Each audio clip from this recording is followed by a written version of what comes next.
Hello everyone. Today we are here with another question from previous year question series, and the question was the correct order for the rate of thermal decarboxylation of the following compounds is। ठीक है, तो यहाँ पे हमें ये बताना था कि ये जो कंपाउंड्स दिए गए हैं इनमें से रेट ऑफ डीकार्बोक्सिलेशन या थर्मल डीकार्बोक्सिलेशन किस कंपाउंड का सबसे फास्ट है, किसका एवरेज है, किसका स्लो है। जब भी हमारे पास डीकार्बोक्सिलेशन की प्रोसेस होती है, decarboxylation means removal of carbon dioxide.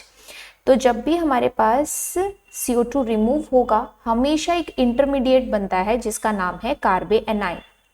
हमेशा एक इंटरमीडिएट बनता है जिसका नाम है कार्बे एनाइन, यानी कार्बन पे नेगेटिव चार्ज। तो इस तरह से ये जो तीन कंपाउंड दिए गए हैं, ये तीनों के तीनों कंपाउंड हमें कार्बे एनाइन जनरेट करके देंगे, और जो कार्बे एनाइन सबसे ज्यादा स्टेबल होगा वही हमारे पास डीकार्बोक्सिलेशन के रेट को सबसे ज्यादा बढ़ाएगा। यानी rate of decarboxylation is directly proportional to the stability of carbanion. जितना कार्बे एनाइन हमारे पास स्टेबल होगा उतना ही डीकार्बोक्सिलेशन का रेट फास्ट होगा। ठीक है, तो अब स्टार्ट करते हैं। तीनों में CO2 को रिमूव करते हुए हम देखते हैं कि क्या कार्बे एनाइन बन के आएगा। अगर मैं ए कंपाउंड की बात करूं तो जो हमारे पास ए है उसमें कुछ इस तरीके से कार्बे एनाइन बनेगा।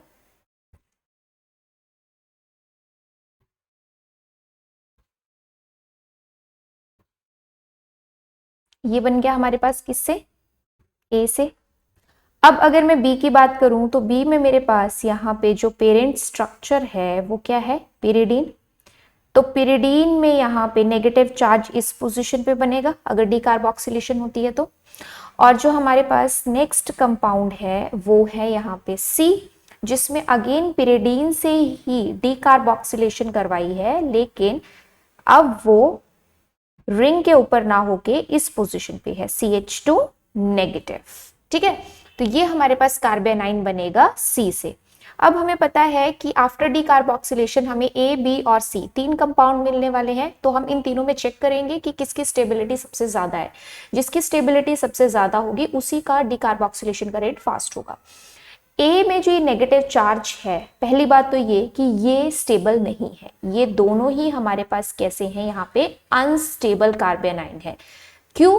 क्योंकि ये जो नेगेटिव चार्ज है it is not resonance delocalised with the ring, यहां रिंग के साथ इसकी रेजोनेंस नहीं है। जबकि बात करें अगर हम सी कंपाउंड की तो इसमें रेजोनेंस है।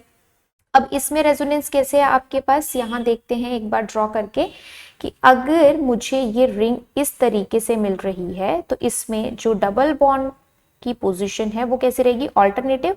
और इस पोजीशन पे अगर CH2 नेगेटिव दिया है तो मैं उसे इस तरीके से कॉन्जुगेशन में सिस्टम में लेके जा सकती हूँ। इट मीन्स ये जो हमें सी कंपाउंड से कार्बे एनाइन मिला है इट इज रेजोनेंस स्टेबलाइज्ड, और अगर ये रेजोनेंस स्टेबलाइज्ड है तो सबसे फास्ट डीकार्बोक्सिलेशन करवाने के लिए रिस्पॉन्सिबल भी है। इट मीन्स इतना तो क्लियर हो गया कि जो सी कंपाउंड है वो ए और बी के कंपैरिजन में सबसे फास्ट डीकार्बोक्सिलेशन कराएगा। अब सी जो था वो हमें फर्स्ट ऑप्शन में भी दिया है और सेकंड में भी दिया है, यानी अब हमें डिसाइड करना है ए और बी में। अब देखो ए और बी में इतना तो पता है हमें कि ये नेगेटिव चार्ज जो है ये भी रेजोनेंस स्टेबलाइजेशन में नहीं है।